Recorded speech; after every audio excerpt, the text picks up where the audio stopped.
Several women in the Bible had really very tragic stories, and Merab was one of them. Merab was King Saul's firstborn daughter, and at first someone may even think that it could guarantee her a safe and quiet life. After all, she was the princess of Israel. But that's not exactly what happened. Even in ancient times, many princesses had complicated lives because they were often involved in political marriages aimed at meeting the interests of the kingdom.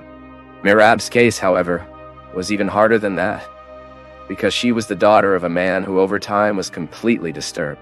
In fact, even after being dead, his father's choices and attitudes caused him the one that was probably the worst pain of his life. In this video, you will understand everything the Bible says about who was Merab. The exact meaning of the name Merab is unknown. Some interpreters suggest that a boss's expression may be a possible meaning. The Bible also does not. It brings many personal details about who was Merab. But it is very likely that the name of his mother was Ainuan, who was the wife of Saul quoted in the Bible.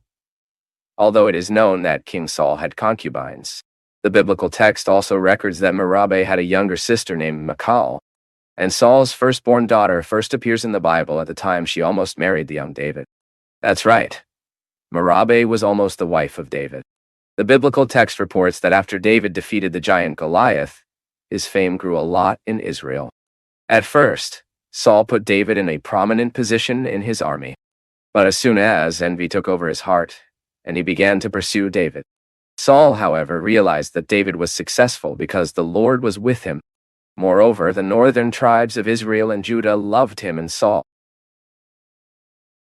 in a way, was afraid of David. But before that, Saul had already promised to give his daughter in marriage to the man who accepted the challenge of Goliath and kill the Philistine warrior.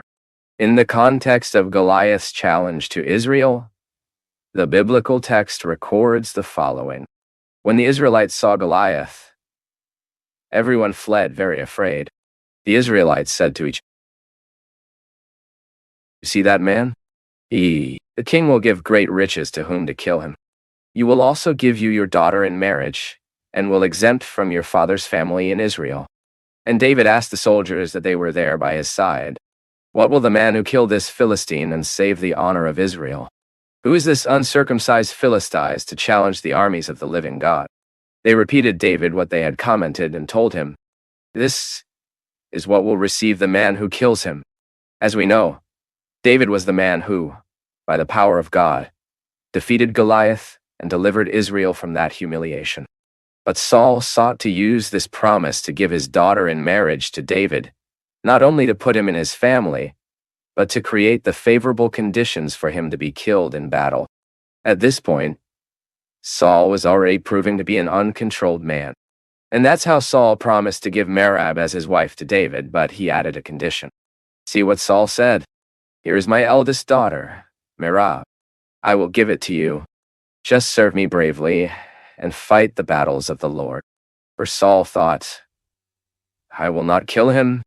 I leave this to the Philistines." Then, with this condition that David warned the wars of the Lord, Saul basically hoped the Philistines would kill David. But in the face of Saul's proposal, David claimed not to belong to a social position worthy of marrying Merab, the princess of Israel. Then the biblical text says that when Merab's time came to David as his wife, Saul did not fulfill his promise, and ended up giving the girl for a woman to another man named Adriel, or Meolatite. This man was the son of Barzillai and was probably an inhabitant of Abel Meolah. The biblical writer provides no explanation of why Saul changed his mind and married Merab with another man. Some commentators suggest that this may have happened due to David's position in judging it as not up to the king's son-in-law. Others, in turn, believe that this attitude of Saul was due to his neurotic behavior.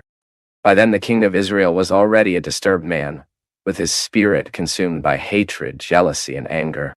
Saul viewed David as his rival and wanted to harm him in every way. Finally, Merab did not marry David, but his youngest sister, Michal, ended up marrying him. In fact, Saul saw David's marriage to Michal the possibility of being able to put David in a trap in which he was finally killed by the Philistines. Once again, Saul was unsuccessful in his plan. And after David became her public disaffection, and after these events involving the plot of Saul to marry her daughters with David, The biblical text no longer records details about Merab's life. Thus, it is not possible to know how was the sequence of your life alongside Adriel. The only exception is a verse in which the Bible reports that Merab and Adriel had at least 5 children, but Merab's children had a very tragic ending. They were delivered by King David to Gibeonites as a consequence of Saul's betrayal against that people. Basically, the Gibeonites had a type of protection treaty with the Israelites, but Saul broke this treaty and chased and killed many Gibeonites.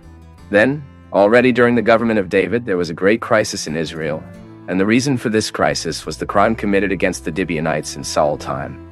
And to resolve this issue, David called the Gibeonites and questioned them about what could be done so that Saul's mistake would be repaired. The Gibeonites then demanded the death of Saul's descendants, and it was on this occasion that probably Merab had to face the worst pain of his life. The Bible says that the 5 sons of Merab, who were grandchildren of Saul, were handed over to the Gibeonites to be killed. In addition to the 5 sons of Merab, the 2 sons of Hisbah, who was a concubine of Saul, were also killed. And the Bible says that the bodies of the 7 men were publicly exposed. And it was in this context that Hisbah protected the bodies of their children killed by day and night, so that they were not devoured by animals, which would be a great dishonor. And this attitude of Rizpah was fundamental so that, after months, David would allow the remains of the 7 men, including the children of Merab, to be buried with dignity. After that, nothing more is known about what happened to Merab. Now answer me in the comments if you already knew this story of Merab.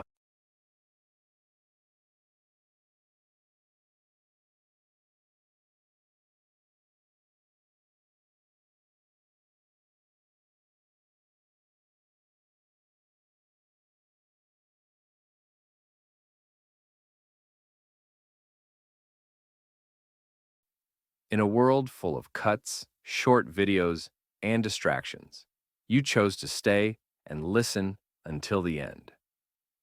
That already says a lot about your willingness to look deeper. Drop your city in the comments, and if you'd like, subscribe and share this video with someone who's also not afraid to think. Thank you, a big hug to you, and see you in the next video.